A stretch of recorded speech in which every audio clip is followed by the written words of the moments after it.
Hello, my friend. What's inside you? Let's find out. Fragile.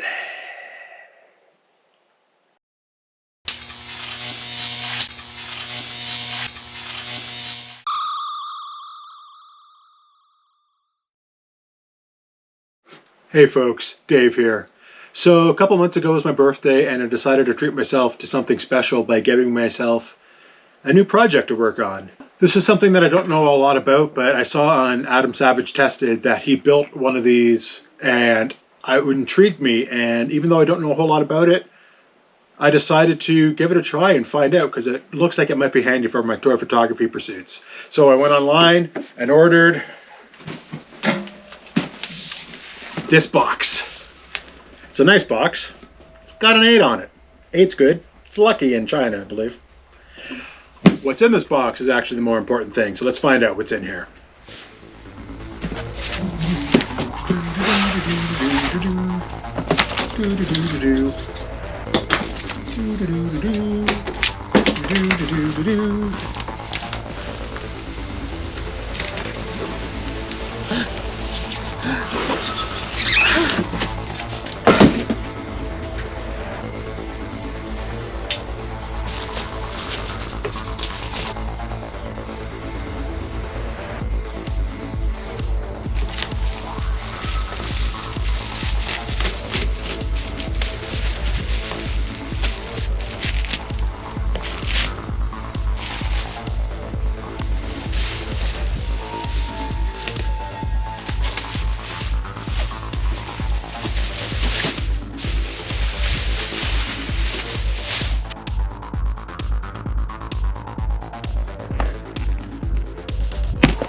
So this is a Gundam model, and I know very little about Gundam, like almost nothing. I know it involves these robot shapes. I know it comes from Japanese animation and I think the 1980s, but I know there's a huge following for it in some areas of the world. So I figured I'd give it a try. If nothing else, I'll end up with this cool, funky looking robot, and maybe I'll actually learn something about Gundam along the way. So my project is to assemble this beast. This beast is a model of one of the Gundam figures. It is the Gundam Astra Red Frame. This is the perfect grade. The Gundams apparently come in multiple grades, starting from very basic small little figures with a minimal amount of assembly up to these big guys. My understanding is the perfect grades is the highest, if not at least one of the highest quality grades out there. So it should be a very detailed figure that I end up with, which should be a lot of fun. So let's dig into the box and see what's in there.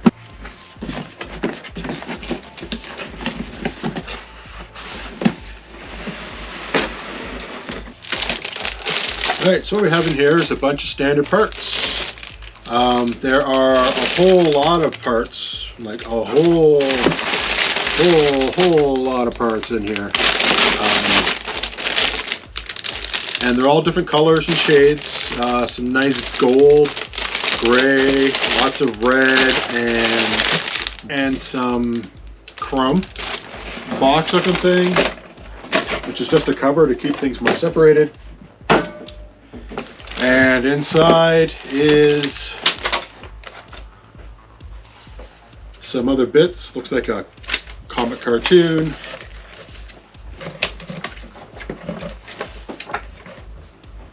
Some sort of details and the construction manual. I suspect this will be my friend throughout this process. And some more bits and pieces.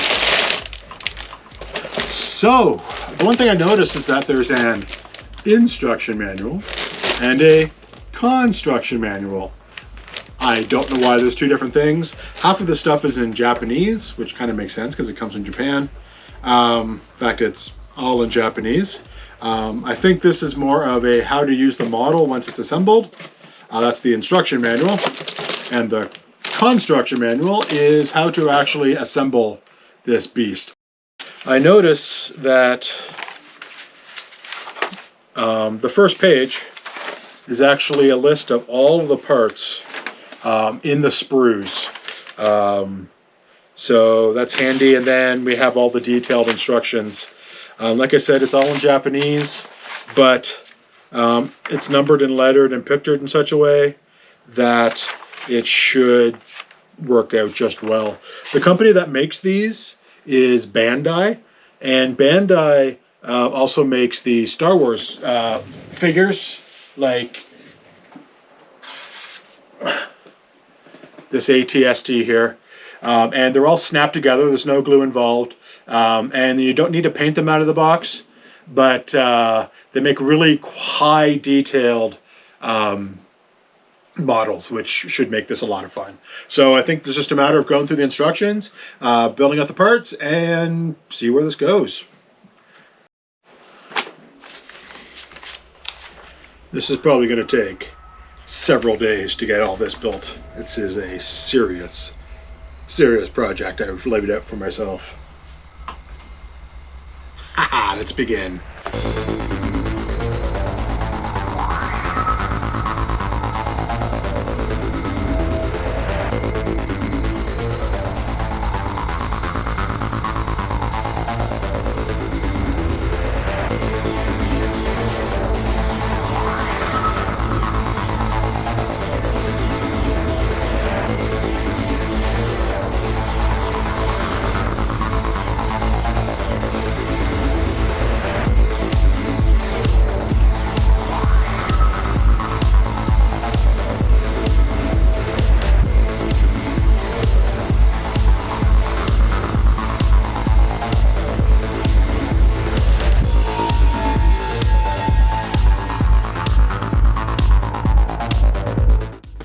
Alright, so I've made a bit of progress. I got the legs done right here.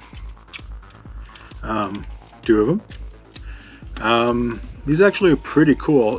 Some of the things that are interesting about this I learned along the way is that there's actually different types of plastic going on in here. There's the regular like ABS plastic that they use for models. There's also this more rubbery plastic that they use for joints to give it that much stiffer connection. And even somewhere deep inside of these is a little bit of metal, which I assume is for weight control. But these are highly articulated legs. If you notice, when the knees bend, the armor moves with it, which is pretty sweet. And also the feet move and pivot, and the toes kind of bend up and down, which is, it'll be handy for some of those poses. So that's what I got so far. It's taken me all afternoon to get this far, and I am going to take a break and pick this up next time.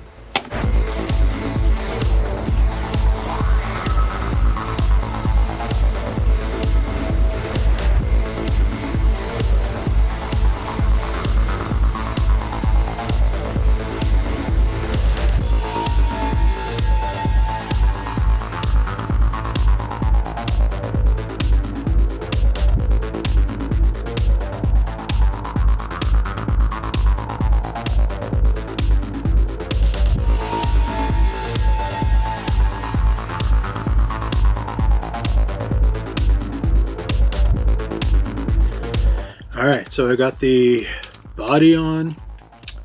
Looks pretty good. This is starting to come together. One interesting thing here is that the build led to a where the cockpit of this thing is, and it's in his chest right in here. And if I pull this open and you look deep inside, you can see the pilot. So that gives you a rough idea of scale. If that's a 6-foot human, this thing is massive. So far so good. All I need to do is put on the head, the arms, and we should be good to go. Let's get back to it.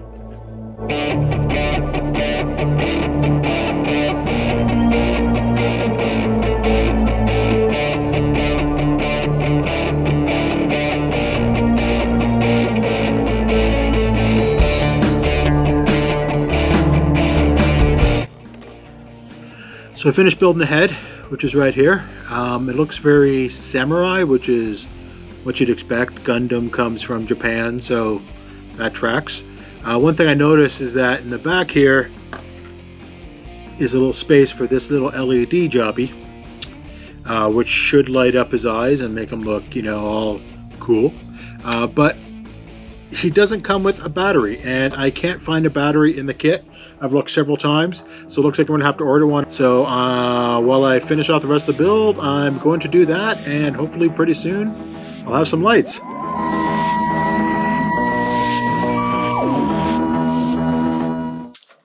Alrighty, so time has passed. Got the batteries.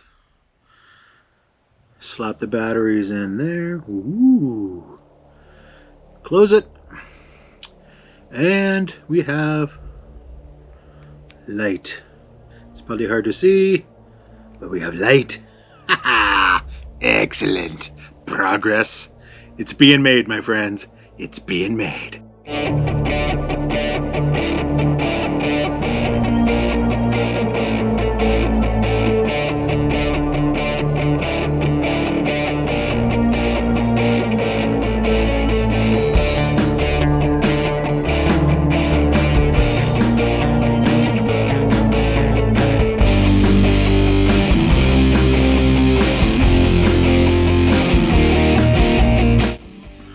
Alright, it is finished.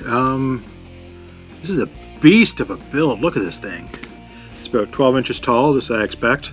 It's about 18 meters in real life scale, which is about 60 feet for the Americans. And it's got some really cool features. All of these weapons come off. It's got like little katanas at the top. These things right here. Little katanas come at the top and has like laser blades, I suppose what that is. Laser swords. Laser swords. It's got this cool shield that comes off. That's a gun in the back. Pew pew. Pew pew pew. And then this really wicked sword that I'm a big fan of. I mean, oh, this thing. You could put out an eye with that thing. So there you go. There are some decals that come with this, but I'm not going to put them on right now because I have a sneaking suspicion that I am going to be painting this thing up sometime in the near future. So I don't want to put the decals on until I actually apply the paint. So for now, I'm going to call this done. Thank you for watching this in real time. It took about 10 hours to build this thing. Roughly, I didn't keep exact track, but that's roughly what it is. So I'm just going to throw this in my light box, give you some extra images of how this thing looks, and then we can call it a day. So thank you for watching. Hit the subscribe button, and I'll see you next time. Cheers.